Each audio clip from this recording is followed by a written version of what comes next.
अस्सलाम वालेकुम। उम्मीद है कि दोस्तों आप लोग ठीक हैं, खैरियत से हैं। अल्लाह की ज़ात आप लोगों को अपने हिफ्ज़ व अमान में रखे। हमेशा की तरह हमारी दुआएं जो हैं वो आपके साथ हैं। पाकिस्तान तरक्की कर रहा है, आगे बढ़ रहा है और तहरीक इंतशार जो है वो दिन ब दिन शिकस्त खा रही है, क्योंकि पाकिस्तान की तरक्की ही इमरान खान की और तहरीक इंतशार की शिकस्त है। क्योंकि इमरान खान के पास अपना किया हुआ काम बताने का कोई है नहीं।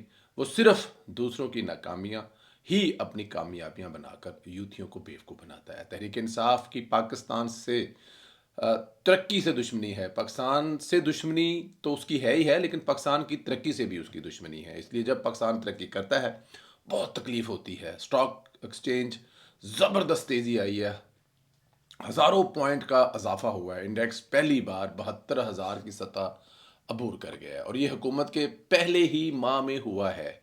इससे पहले जो मुआशी कामयाबी हैं वो तो आपके सामने हैं। आज के कारोबार के आगाज़ पर ही मार्केट में तेज़ी देखी गई और 100 इंडेक्स में 686 पॉइंट का इजाफा हुआ, जिससे इंडेक्स 72,046 पर चला गया।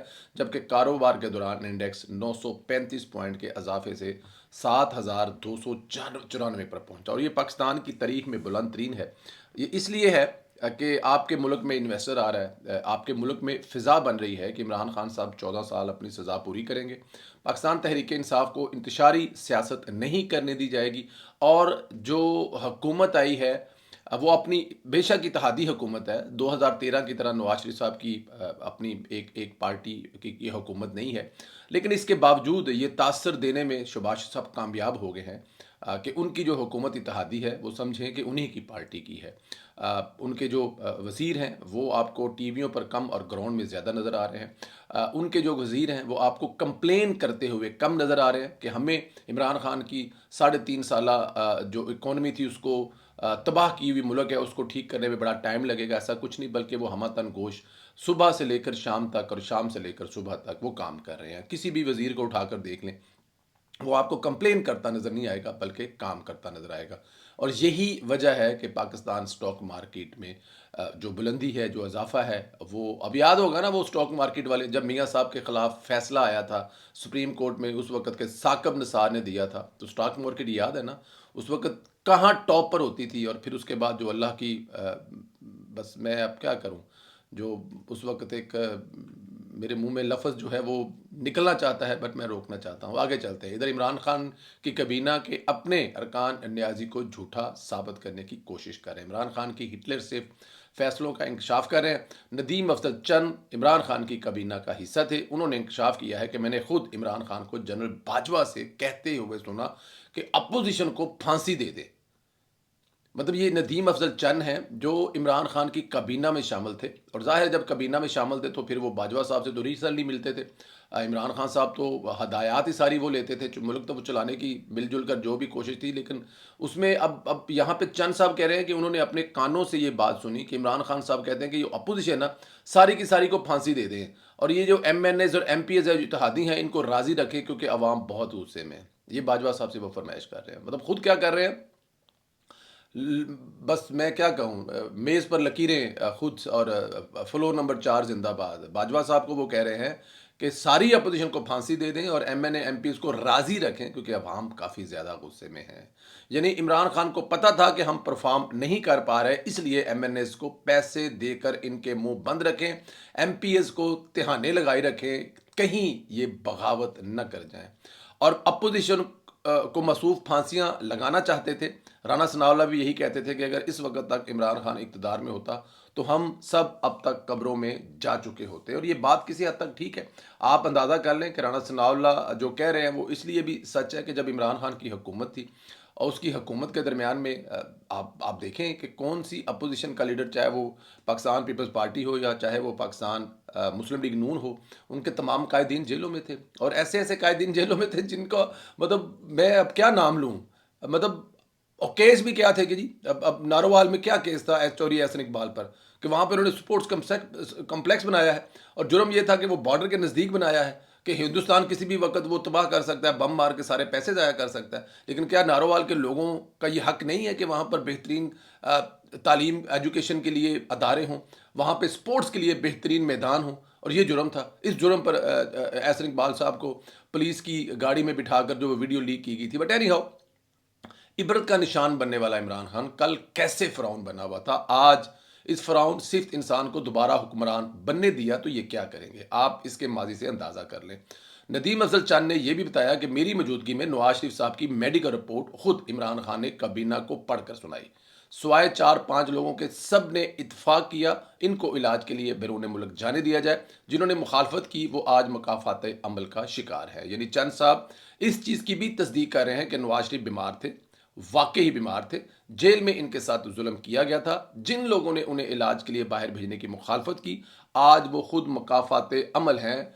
यानी कहने का ये है कि जो लोग उस वक़्त एक बीमार इंसान की इन बीमारी पर सियासत कर रहे थे, आज खुदा की तरफ से उन पर शायद उससे भी भारी बीमारियां आन पड़ी हैं। चंद साहब इमरान खान की काबीना का हिस्सा थे, इस इजलास में थे, खुद तस्दीक कर रहे थे। इमरान खान ने खुद नवाज शरीफ को इलाज के लिए बाहर भेजा तो फिर बाजवा पर टालने का क्या जवाज़ है। बहरहाल जो उन्होंने मियाँ नवाज शरीफ के साथ कर दिया था, इसके बाद इनके हाथ पांव फूले हुए थे। अगर उन्हें जेल में कुछ हो गया तो फिर मेरे ख्याल में संभालना मुश्किल हो जाएगा। ये सारी चीज़ें जो है ना वो तो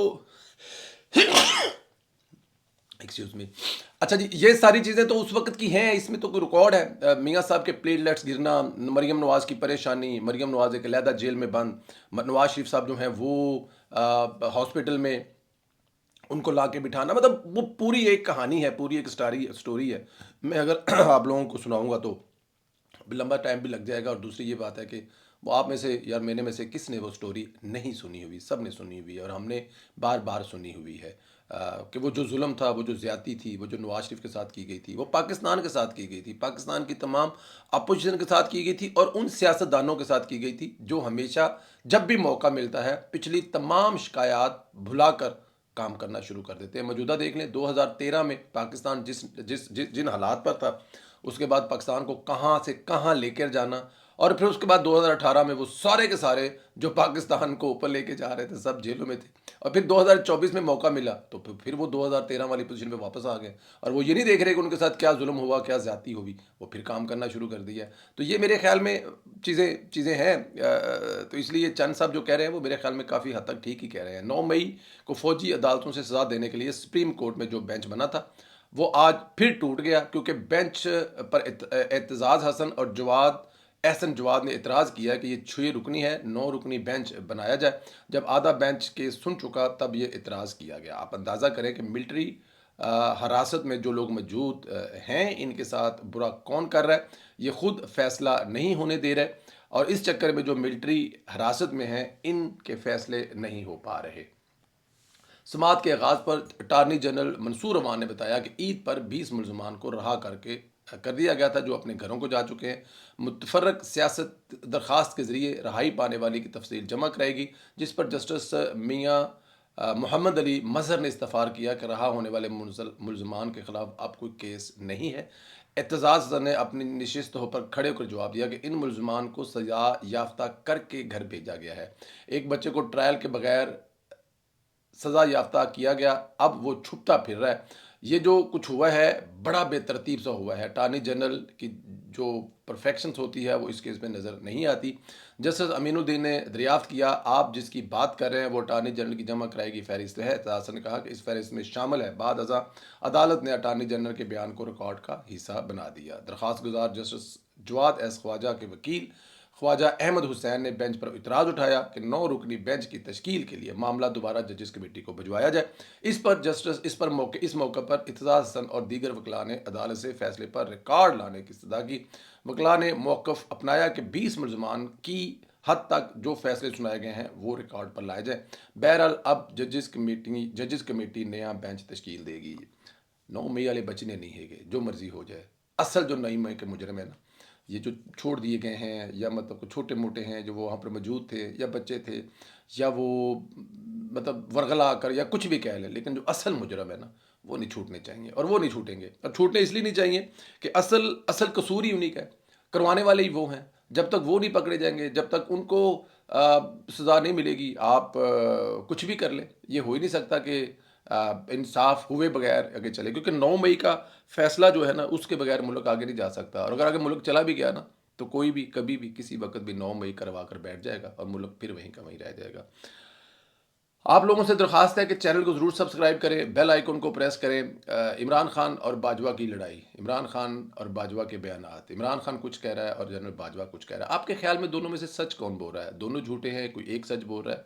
और अगर कोई सच बोल रहा है तो वो कौन, और झूठ बोल रहा है तो वो कौन? और अगर दोनों झूठ बोल रहे हैं तो दोनों का नाम लिख कर ज़रूर कमेंट करें। चैनल को ज़रूर सब्सक्राइब करें, बेल आइकन को प्रेस करें, सब्सक्राइब करें। और इस वीलॉग को ज़्यादा से ज़्यादा जो व्हाट्सएप ग्रुप है उसमें सेंड करें। अपना ख्याल रखें, मुझे इजाज़त दें। खुदा हाफिज़।